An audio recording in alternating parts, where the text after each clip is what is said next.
आज हम आपको कराएंगे गुणन में त्रुटि। और इससे पहले हमने वीडियो में आपको योग में त्रुटि, अंतर में त्रुटि और हमने त्रुटि के प्रकार, त्रुटि क्या होती है, इसके बारे में आपको जानकारी दी थी। इस पहले पार्ट 1 में हमने बेसिक त्रुटि के बारे में बताया था और इसमें कुछ पॉइंट छोड़ भी दिए थे जिनको हम बाद में आपको बतलाएंगे। जो त्रुटि है, केवल मैंने अभी जो टॉपिक लिया था इस चैप्टर से, वो केवल मैंने त्रुटि का ही लिया था और मैंने त्रुटि को बहुत ही अच्छे से इसको बतला दिया था कि त्रुटि क्या होती हैं और ये किस प्रकार की होती हैं और इनका हम यूज कैसे करेंगे और त्रुटि का जो मतलब है वो मतलब है क्या, इसके बारे में मैंने आपको बता दिया था। तो अब हमें क्या पढ़ना है? हमें पढ़ना है गुणन में त्रुटि और भाग में त्रुटि। अब इसके लिए हमें अलग अलग तरीके अपनाने हैं। तो देखते हैं, जो गुणन में त्रुटि है तो वो बहुत सिंपल है।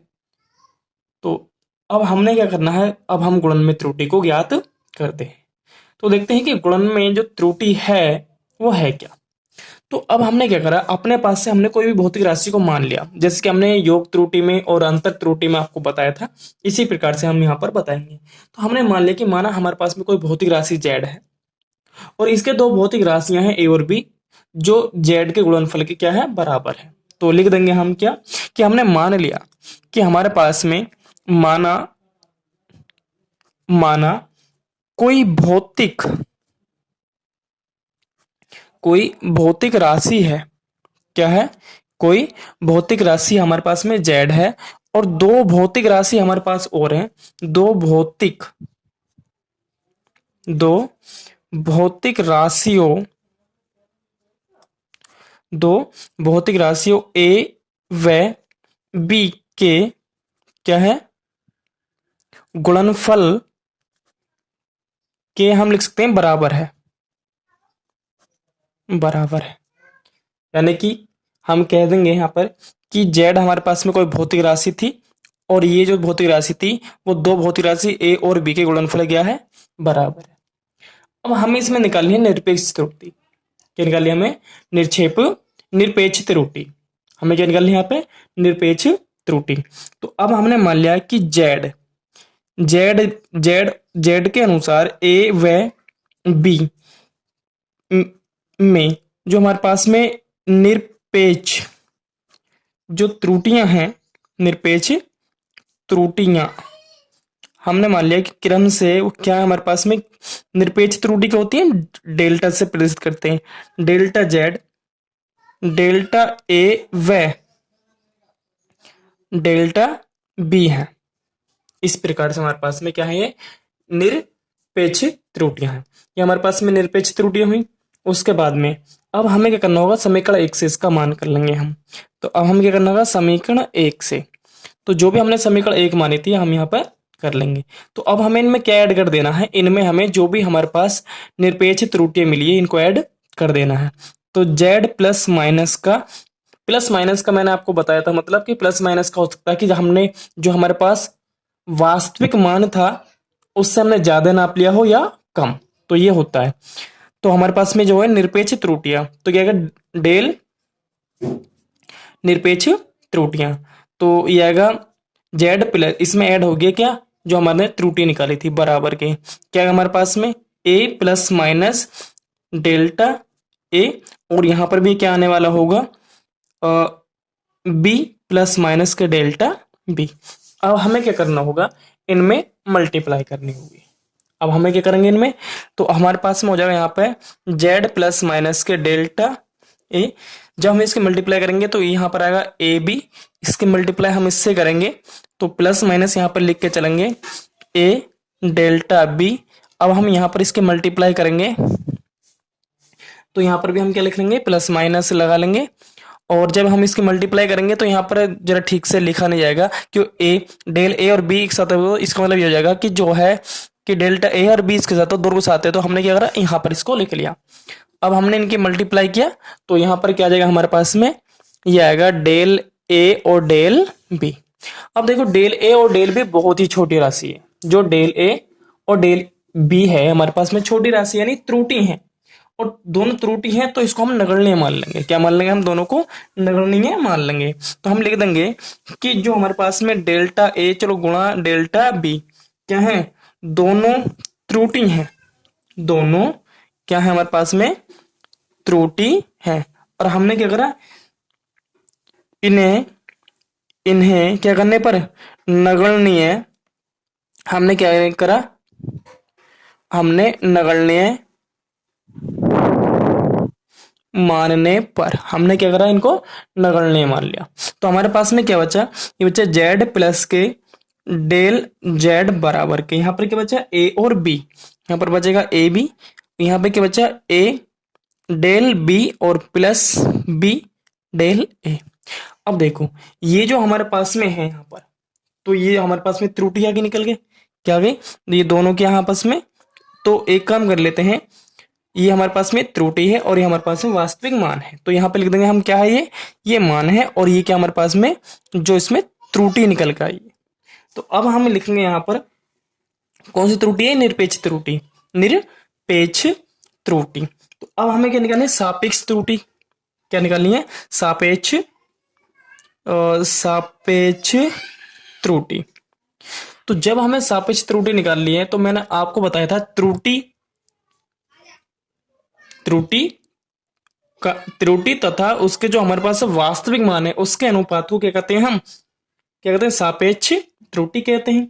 तो इसका मतलब जो भी हमारे पास में त्रुटि, तो यहाँ पर क्या त्रुटि हमारे पास में, डेल जेड बटे वास्तविक मान क्या, जेड। इसी प्रकार हमें यहाँ पर करना है, ये क्या जाएगा हमारे पास में, ए डेल बी प्लस माइनस के बी और डेल ए बटे में वास्तविक मान क्या है हमारे पास में, ए बी।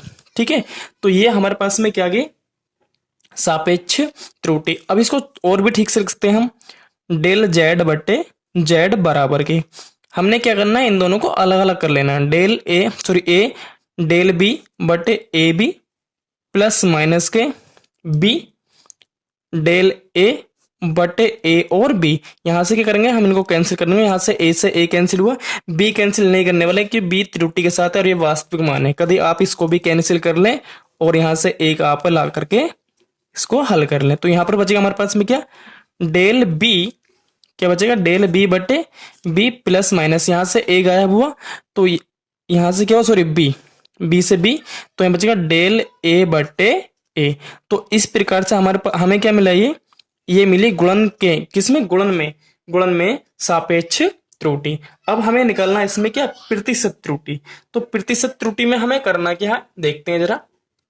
तो देखो हमने प्रतिशत त्रुटि निकाला, जो भी हमारे पास में क्या थी, सापेक्ष त्रुटि आई थी, हमने इसमें 100% से हमने क्या करा, मल्टीप्लाई करा, और ये हमारे किस में चेंज होगी, ये होगी हमारे पास में परसेंटेज में त्रुटि, यानी परसेंटेज एरर हो गया।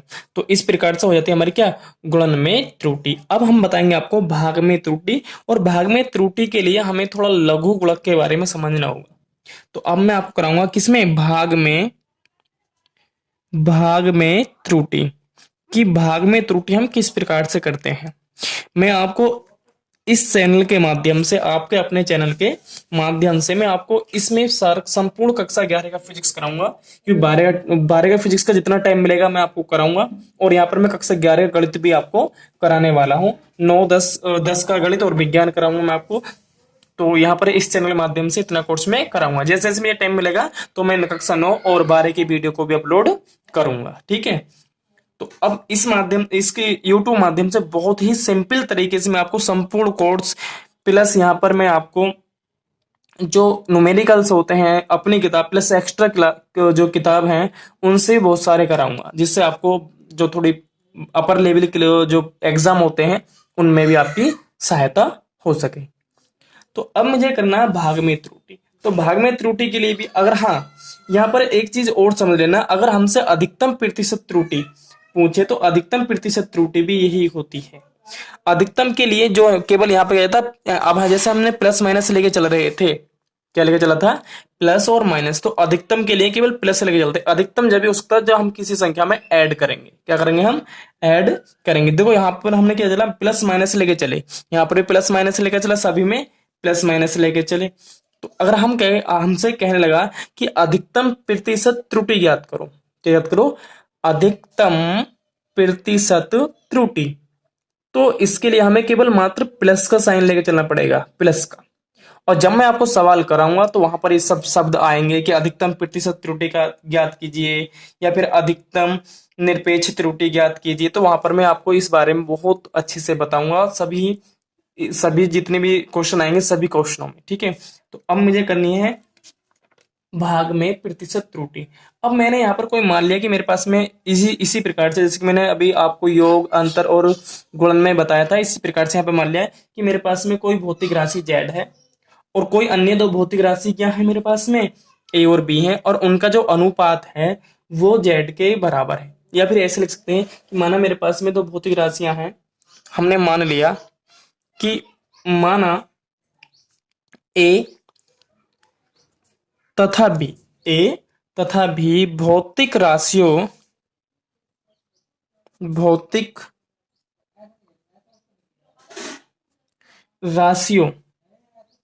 का अनुपात, यानी कि इन दोनों का जो अनुपात है, अनुपात यानी रेशियो किसके, जेड के बराबर है, ये हमने कह दिया, जेड के बराबर ये हमने कह दिया। तो अब हमने क्या करा, यहां पर हमने जेड को लिया और यहां पर क्या करा, हमने ए बटे बी कर दिया और इसको समीकरण नंबर 1। तो यहां पर हमें कुछ सूत्र के बारे में समझना होगा। तो मैं आपको यहाँ पर कुछ सूत्र बता दे रहा हूं, जैसे कि हमारे पास में लघु गुणक के सूत्र हैं ये। अब हमारे पास में अगर log m बटे n है, ठीक है, यानी कि बटे के रूप में, तो अगर हम इसका सूत्र खोलेंगे तो ये खुलता है log m, जो ऊपर वाली संख्या होती है माइनस log n। तो इस प्रकार से इसका सूत्र खोलते हैं। इनको हमें बड़े ध्यान से समझना होगा, बहुत ही इंपॉर्टेंट है ये, इनको समझना ही होगा। देखो log m बटे n, log m बटे n है, तो देखो log m जो ऊपर वाली राशि है माइनस, जब हम सूत्र खोलेंगे तो माइनस log n, ये आ गया। एक सूत्र होता है log m इंटू n, देखो ये भाग में है और ये किसमें, गुणा में है, ये भाग में है और ये किस चीज में है, गुणा में है। जब गुणा में होता है तो किस प्रकार खुलता है, तो खुलता है log m plus log n, आपको समझ में आगे होगा। और एक और सूत्र होता है जैसे कि log हो गया m की 2 बटे n, यानी कि घात में। तो कैसे खुलेगा, बटे में है तो इस प्रकार खुलेगा, ये हो जाएगा log m की 2 माइनस log n। और एक चीज ध्यान रखना, ये जो है हमारे यहां पर आ जाता है ये, और ये यहां से घट जाता है। तो यानी जो भी घात होगी वो log से पहले आ जाएगी, log जो होता है उससे पहले आ जाती है। इस चीज के बारे में आपको समझ करके चलना है। तो अगर ये आप इन सूत्रों को समझ जाएंगे तो ये बहुत इजी तरीके से हो जाएगा। ठीक है, तो अब हमें करना क्या, इसी प्रकार से हम क्या करेंगे, यहाँ पर हमें सूत्र खोलना है। तो अब हम क्या करेंगे, दोनों तरफ log लेने पर यहाँ पर हमें लिखना है, दोनों तरफ क्या लेने पर, log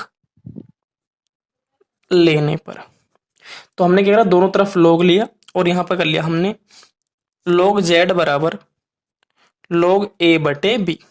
अब देखो ये सूत्र हमारा खुल गया, पहला फर्स्ट जो, तो यहां पर आएगा log z बराबर log a, m का काम कौन कर रहा है a, माइनस log n का काम कौन कर रहा है b।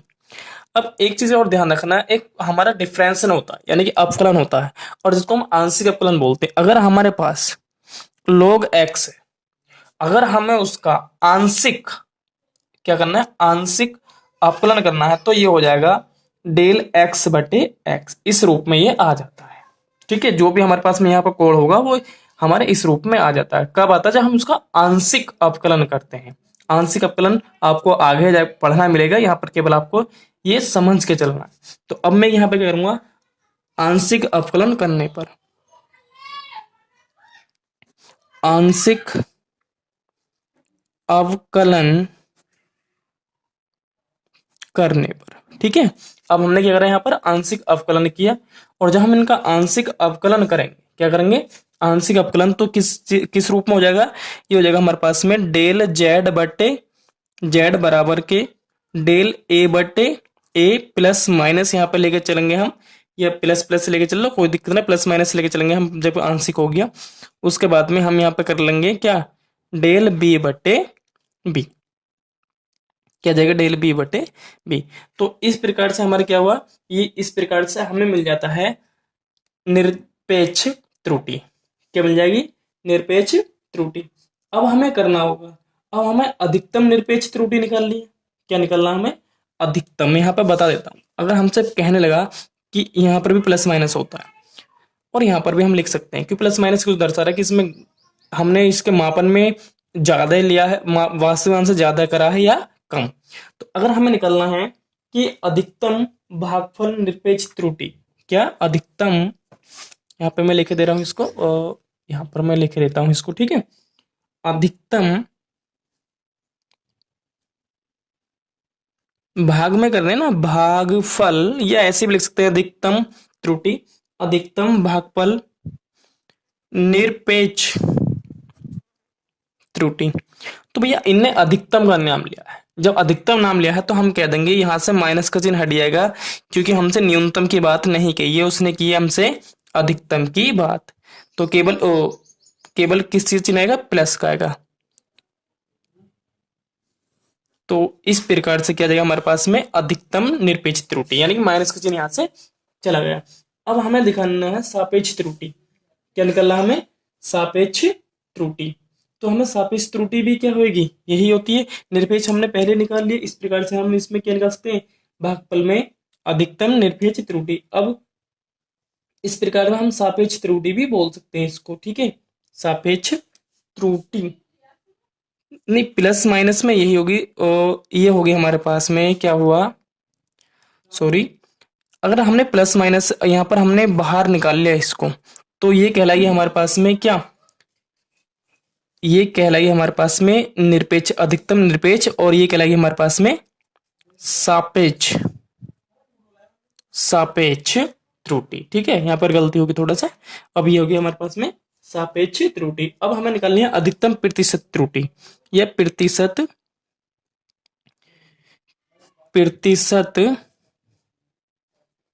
त्रुटि। तो जब हमें प्रतिशत त्रुटि निकाल लिए तो हमें क्या करना होगा, हम चलो यहाँ पर अधिकतम शब्द और यूज कर लेते हैं, अधिकतम, अधिकतम, ठीक है। तो ये आ जाएगा हमारे पास में डेल जेड बटे जेड बराबर गुणा, क्योंकि हम परसेंटेज में हम 100 से मल्टीप्लाई करते हैं और 100% से, ठीक है ना, 100 से प्रतिशत, ठीक है। अब यहाँ पर भी हमें क्या करना होगा, डेल ए बटे ए मल्टीप्लाई 100% और प्लस डेल बी बटे बी, और क्या आएगा हमारे पास में 100, यहाँ पर किस में आएगा 100 और प्रतिशत में आ जाएगा। तो इस प्रकार से हमारी क्या आगे, भागफल में अधिकतम प्रतिशत त्रुटि, अधिकतम मतलब समझ गए होंगे, यानी प्लस का चिन्ह आएगा। क्या आएगा, प्लस का चिन्ह आएगा। अधिकतम की बात करें, अगर अधिकतम नहीं कह रहा, नॉर्मल कह रहा, तो प्लस माइनस दोनों चलेंगे। तो इस प्रकार से, इस प्रकार से क्या होता है, इस प्रकार से हमारे जो त्रुटि है, त्रुटि निकालते हैं, अभी हमें इस प्रकार से त्रुटि मिल जाती है। तो अब हम इस पर कुछ सवाल